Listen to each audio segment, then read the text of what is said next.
दोस्तों, स्वागत है आप सभी का स्लीपी क्लासेस में। दोस्तों, चाइना में एक बहुत ही बड़ी घटना घट रही है, वो है एवरग्रांडे क्राइसिस। दोस्तों, बहुत ही बड़ी एक डेवलपर, एक रियल एस्टेट फर्म है, $300 बिलियन के आसपास कह रहे हैं कि उसके पास उधार है, शायद वो वापस कर पाने में उसको सक्षम नहीं है। तो दोस्तों, ये अभी सवाल जो उठ रहे हैं दुनिया भर में, क्या ये चाइनीज ड्रीम का अंत है? जो चाइना इतना अग्रेसिवली आगे बढ़ रहा था कोविड पेंडेमिक के बाद, रैपिडली जो राइज किया, क्यों राइज किया? क्योंकि हाउसिंग इंडस्ट्री वहां पर बहुत ज्यादा बूम में थी।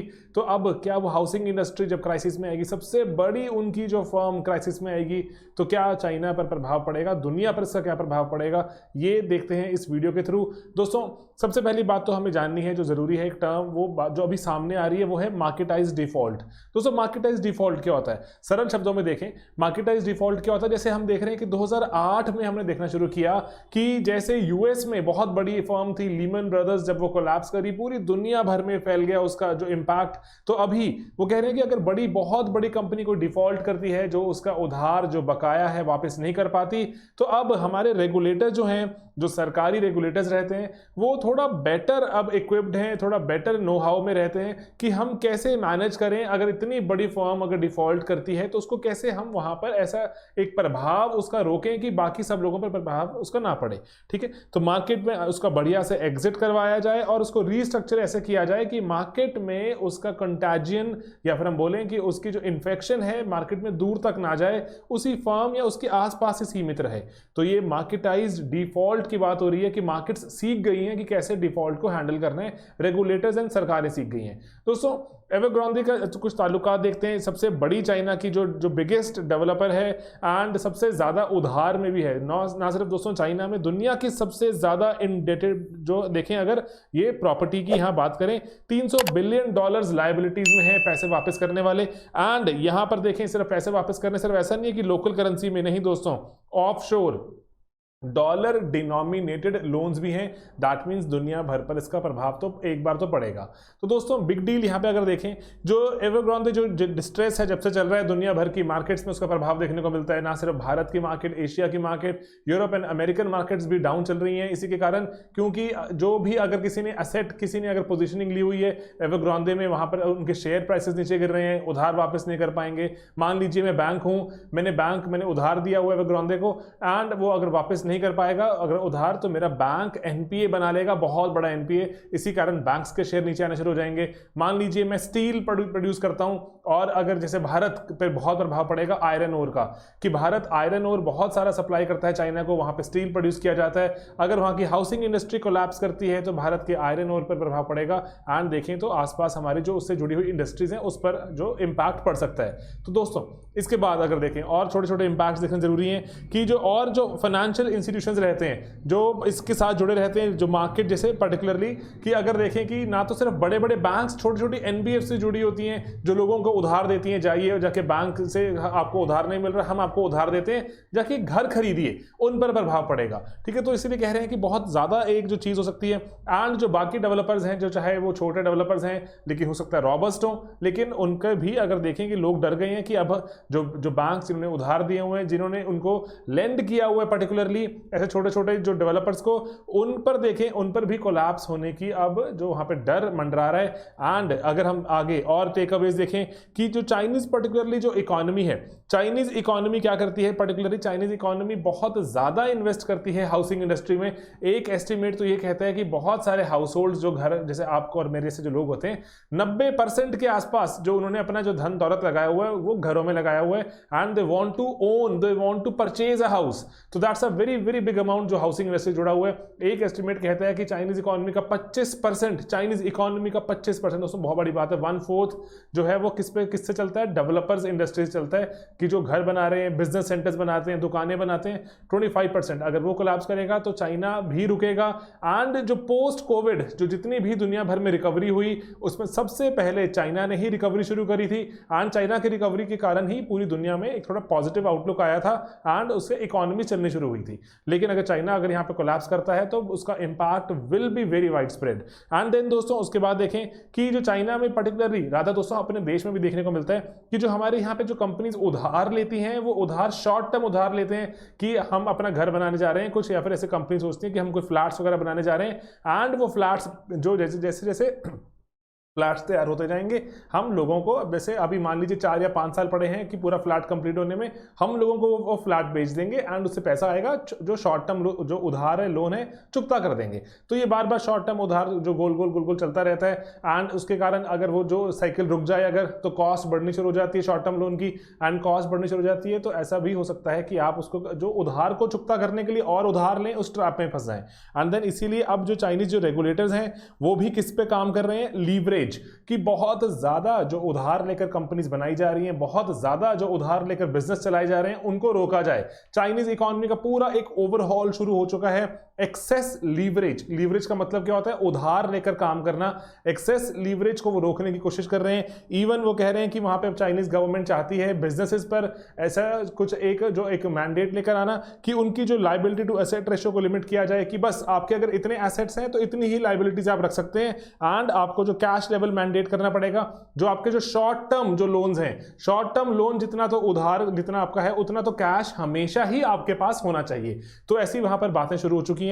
एंड देन बैंकिंग सेक्टर में बात करें, चाइना के बैंकिंग सेक्टर्स अगर बहुत हेवीली लेंड करते हैं डेवलपर्स को, एंड अगर एनपीएस आएंगे यहां पर, नॉन परफॉर्मिंग एसेट्स बनेंगे, अगर जो डेवलपर अपनी बिल्डिंग्स को कंप्लीट नहीं कर पाएंगे, उससे कैश जनरेट नहीं कर पाएंगे, बैंक्स भी कोलैप्स होने की तरफ बढ़ेंगे। सरकार पर दबाव बढ़ेगा कि आप इन बैंक्स को बचाइए, क्योंकि इसमें आम इंसान का पैसा भी पड़ा हुआ है। हमारे देश में भी दोस्तों हुआ था ना ये वाला कि जैसे पीएमसी बैंक था, जो पीएमसी बैंक कोलैप्स हुआ मुंबई में, उसका एचडीआईएल एक कंपनी थी, उसी पर ओवर एक्सपोजर था, एंड जैसे वो कंपनी इंफ्रास्ट्रक्चर बनाती थी, जो बिल्डिंग्स वगैरह बनाती थी, एंड देन वो जो कंपनी कोलैप्स हुई, बैंक ही कोलैप्स हो गया।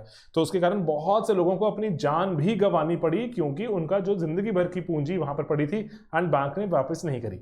ओके, देन उसके बाद अब यहां पर एक इशू और है कि जो बैंक्स ने अपनी कैपिटल एडिक्वेसी रेशियोज के हिसाब से जो अपना जो कैपिटल रखा होता है, वो फिर उनको उसमें से पैसा निकालना पड़ेगा। बैंक्स अंडर कैपिटलाइज हो जाएंगे, एंड अंडर कैपिटलाइज बैंक्स थोड़े रिस्की हो जाते हैं, उसमें इन्वेस्टमेंट आनी भी रुक जाती है। दोस्तों, शैडो बैंकिंग, शैडो बैंकिंग मतलब ऐसे इंस्टीट्यूशंस जो एज सच बैंक्स नहीं कहलाते, लेकिन फिर भी लेंडिंग एटसेट्रा का बिजनेस करते हैं, ऑपेक होते हैं, इतनी ज्यादा वो कोई जो ट्रांसपेरेंसी नहीं होती कि हम इतना इंटरेस्ट क्यों चार्ज कर रहे हैं और हम कहां इन्वेस्ट कर रहे हैं, ठीक है, थोड़ा ओपेक रहते हैं। एंड सरकारें जनरली चाहते हैं कि शैडो बैंकिंग खत्म हो दुनिया में, एंड उसको हम प्रॉपर फॉर्मल बैंकिंग से रिप्लेस करें। शैडो बैंकिंग में बहुत जो चाइना के हमारे पास रिपोर्ट अभी देखते हैं, जो पढ़ते हैं अखबारों में, वो पता लगती है कि आधा 45% जो उधार लिया गया है डेवलपर्स द्वारा, वो कहां से लिया गया है, शैडो बैंकिंग से। दैट मींस शैडो बैंकिंग दोस्तों उन लोगों को उधार देती है, आपको यूपी से सवाल भी पूछ सकता है, उन लोगों को यूजुअली उधार देती है जो जनरली बैंक वगैरह से उधार नहीं ले पाते, या फिर टाइम लग जाता है, जल्दी उधार चाहिए होता है। इसी कारण ये शैडो बैंकिंग का जो उधार थोड़ा महंगा भी होता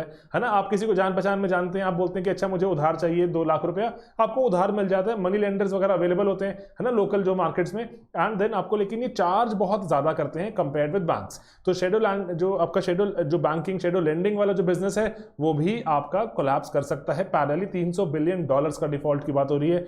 and then offshore bonds, offshore bonds दोस्तों क्या होते हैं, जो आपके घर में नहीं आपने उधार लिया हुआ, आपने बाहर की मार्केट्स में उधार लिया हुआ, किसी और कंट्री में उधार लिया हुआ है, उसमें भी असर दिखेगा। अभी देखने को मिल रहा है कि जो चाइनीज जो डेवलपर्स हैं, ये लार्जेस्ट इशूअर्स हैं, सबसे ज्यादा जो बॉन्ड्स इशू किए गए हैं हांगकांग की मार्केट में, जो ऑफशोर जो मार्केट में डॉलर डिनोमिनेटेड, किसके द्वारा किए गए हैं, चाइनीज जो चाइनीज हमारे डेवलपर्स हैं उनके द्वारा किए गए हैं, एंड सिंगल लार्जेस्ट इशूअर है। इसके कारण हो क्या रहा है कि अब चाइनीज डेवलपर्स जब कोलैप्स करने की कगार पर हैं, तो उस पर क्या हो रहा है कि अब अगर कोई चाहता है उधार लेना, तो उसको उधार बहुत महंगा मिल रहा है, एंड जो यील्ड्स हैं 30% तक जो क्रॉस कर चुकी हैं, 30% की लिमिट। अगर 100 रुपए उधार अगर आपको चाहिए, 30 रुपए आपको उस पर इंटरेस्ट देना पड़ेगा, बहुत ज्यादा महंगा हो गया। सभी का इंपैक्ट हाउसिंग इंडस्ट्री पे पड़ेगा until unless government intervenes and government कुछ करती है इसके बारे में, does something about it. Okay दोस्तों, चाइनीज गवर्नमेंट का स्टैंड क्या है यहाँ पर थोड़ा देख लेते हैं। चाइनीज गवर्नमेंट पिछले कुछ सालों से, अब देखें, अब तो 1 साल प्लस हो गया कि चाइनीज गवर्नमेंट कंसिस्टेंटली क्रैकडाउन कर रही है बहुत सारे बिजनेसेस पर, एंड पर्टिकुलरली उन बिजनेसेस पर क्रैकडाउन कर रही है जो मैंने आपको बताया, जो ओवर लीवरेज्ड हैं, जिन्होंने बहुत ज्यादा उधार लिया हुआ है, एंड उस उधार से चाहते हैं बिजनेस चलाना। तो लेकिन यहाँ पर उसके बाद सरकार का एक और बहुत इंपॉर्टेंट है, वो कह रही है सरकार की हमें कॉमन प्रॉस्पेरिटी लेकर आनी है कि कुछ जो लोग उधार ले लेकर, क्योंकि उनको उधार मिल भी जाता है इतना बड़ा, उसके कारण बहुत अमीर होते जा रहे हैं, तो उनको रोकना चाहिए, ये सही चीज नहीं है। एंड देन इसीलिए सरकार रीस्ट्रक्चरिंग कर रही है। इवन अभी वहां पर जो बहुत सारे टेक फर्म्स हैं, टेक फर्म्स पे सरकार जो बहुत ज्यादा अटैक कर रही है, उनके ऐसा हुआ कि कई कई तो बिजनेस मॉडल ही ओवरनाइट कोलैप्स कर गए हैं। $1 ट्रिलियन जो मार्केट वेल्थ है वो इरोड हो चुकी है चाइनीज फर्म्स की, क्योंकि सरकार इंक्रीजिंगली क्रैकडाउन कर रही है on two kind of things. ऐसी फर्म्स जो ओवर लिवरेज्ड हैं, एंड देन ऐसी फर्म्स जो वेल्थ कॉन्सेंट्रेशन करती हैं बहुत ज्यादा। ओके, इसीलिए चाइनीज जो सरकार है, जो गवर्नमेंट है, वो रीशेप कर रही है इकोनॉमी को। एंड इससे क्या कहा जाता है कि जो प्रॉपर्टी सेक्टर के जो अकाउंट है 20 से 25%, वो उस प्रॉपर्टी सेक्टर वाले जो पर्टिकुलर चीज पर सरकार का अटैक है, ताकि जो एक ऐसा देखा जाता है कि जो घर भी महंगे हो जाते हैं उससे, आपने कॉस्टली लोन लिया हुआ तो कॉस्टली लोन से घर भी महंगे हैं, तो उसको रीस्ट्रक्चर चाहती है करना सरकार। एंड चाहे वो कह रहे हैं कि कुछ वक्त के लिए सरकार कह रही है कि हमें चाहे ग्रोथ प्रॉस्पेक्ट्स वगैरह हमें लो करने पड़े, बट हम इसके लिए तैयार हैं। तो ऐसी रिजीम है वहां पर ऐसा कर सकती है शायद। ठीक है दोस्तों, तो ये एक जो क्विक आपके पास एनालिसिस था एवरग्रांडे का कि क्या उससे प्रभाव पड़ रहा है, ना सिर्फ उनके जो स्टॉक मार्केट पर पड़ेगा, उनके लोगों पर पड़ेगा, चाइनीज इकोनॉमी पर पड़ेगा। चाइनीज इकोनॉमी में और लोग जुड़े हुए हैं, इंडिया अगर बहुत सामान बेचता है। एंड अगर आपको चाहे पता शायद याद हो कि भारत का सेकंड लार्जेस्ट एक्सपोर्ट डेस्टिनेशन है वो चाइना बन चुका है। फर्स्ट पर यूएसए है, सेकंड पे यूएई हुआ करता है, अब सेकंड पे चाइना है। एक्सपोर्ट हम वहां पे सामान भेजते हैं। अगर चाइनीज मार्केट कोलैप्स करती है तो हमारे एक्सपोर्ट्स भी वहां पर इंपैक्ट होंगे। इसलिए चाइनीज का कोलैप्स करना तो सभी के लिए ही यहाँ पर जो दुखदाई और रादर बहुत ट्रबलसम हो सकता है। Let's see how it will pan out. ठीक है दोस्तों, बाकी आप जो पढ़ाई करते रहिए, प्रीलिम्स अगर 2021 तैयार कर रहे हैं तो अपनी जो रिवीजन सीरीज है हमारी वो आप देख सकते हैं। हर रोज आपको रिवाइज कराया जा रहा है। 3 हफ्ते में हमने रैपिड रिवीजन की बात की, बहुत से बच्चे फायदा उठा रहे हैं। आप भी उठाइए, पीडीएफ एक्सेट्रा है, एंड बहुत रैपिडली हम जैसे 50-52 मिनट में, 1 घंटे में बहुत सारे कॉन्सेप्ट रिवाइज करते हैं जो इंपॉर्टेंट है प्रीलिम्स के लिए। एंड देन अगर आप जैसे रिवीजन सीरीज पैरेलली चला रहे हैं हमारे 2 मिनट के साथ, तो एग्रीकल्चर तक हम पहुंच चुके हैं। जो हमारा डे 7 है स्टैटिक का, उसमें एग्रीकल्चर खत्म कीजिए। एंड करंट अफेयर्स हमारे जो क्रैश कोर्स में उसको कवर कीजिए। एंड सेक्शनल टेस्ट आपने दे दिए हैं, हाफ लेंथ टेस्ट भी दे सकते हैं आप accordingly. And then half length test आपके पास यहाँ पर जो 2 अवेलेबल रहते हैं वो दे सकते हैं। फुल लेंथ टेस्ट आप लास्ट वीक में कर सकते हैं ताकि बिल्कुल उस मोड में आए एंड एग्जाम देने जाए जो बढ़िया तरीके से। बाकी प्रीलिम्स कोर्सेज में क्रैश कोर्स, टेस्ट सीरीज वगैरह सब अवेलेबल रहती है। सेक्शनल कोर्सेज भी रहते हैं, टेस्ट भी दे सकते हैं। एंड बैच 5 के कोर्सेज जो लॉन्च हो गए थे, लेकिन अभी कुछ बच्चे अगर चाहते हैं उसमें एडमिशन लेना तो आप इसको जाकर वेबसाइट पर देख सकते हैं। एंड हमें ईमेल लिख सकते हैं, किसी बैच में आपको एडमिशन मिल जाएगी। ठीक है दोस्तों, बाकी डरने की बात नहीं है कि जो हर 45 डेज में बैच आता है तो उसमें आप एडमिशन ले लेना। एंड देन इंडिविजुअल कोर्सेज भी सब्जेक्ट वाइज अवेलेबल है। तो दोस्तों आज हमने जो क्विक बात करी वो हमने बात करी एवरग्रांडे जो कोलैप्स की एंड उसके प्रभाव की।